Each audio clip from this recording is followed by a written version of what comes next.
ऐसा कहा जाता है कि महाराष्ट्र के महान संत तुकाराम महाराज गरुड़ पर बैठकर स्वर्ग गए थे, वो भी अपने शरीर के साथ। लेकिन कई लेखकों के अनुसार उनकी हत्या हुई थी।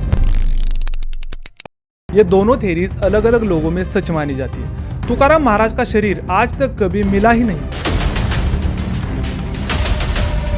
इस वजह से उनका इस दुनिया से चले जाना एक बहुत बड़ी मिस्ट्री बन चुकी है। तुकाराम महाराज को कुछ ब्राह्मणवादियों ने मारा था, ऐसा भी कई लेखकों ने लिख कर रखा है। लेकिन उनको मारने की संभावना क्यों बताई जाती है, या यह भी क्यों कहा जाता है कि तुकाराम महाराज गरुड़ पर बैठकर वैकुंठ यानी स्वर्ग गए थे, क्योंकि उनका व्यक्तित्व वैसा था। उनको लोग भगवान मानते थे। एक और थ्योरी सामने आती है कि उन्होंने जल समाधि ली थी, इस वजह से उनका शरीर इंद्रायणी नदी में बह गया और वो कभी मिला ही नहीं। वो शूद्र थे। उन्होंने धर्म और वेदों का ज्ञान संस्कृत के बजाय मराठी में लिखा था। इस वजह से कुछ ब्राह्मण लोग नाराज थे, क्योंकि उस वक्त ब्राह्मणवादी सिर्फ अपने आप को ज्ञान पाने के योग्य समझते थे। निचली जाति में जन्मे तुकाराम महाराज ने रचे सारे अभंग और ज्ञान ब्राह्मणों को मान्य नहीं थे, क्योंकि वो अपने विशेष अधिकारों का उल्लंघन समझते थे। इस वजह से विद्रोही तुकाराम के लेखक डॉक्टर आह साळुंखे कहते हैं, ब्राह्मणवादी लोगों ने ही तुकाराम महाराज को मारा है। लेकिन कई ब्राह्मण तुकाराम महाराज के जाने के बाद उनके अनुयायी बन गए थे। इन्हीं चीजों की वजह से उनका दुनिया से चले जाना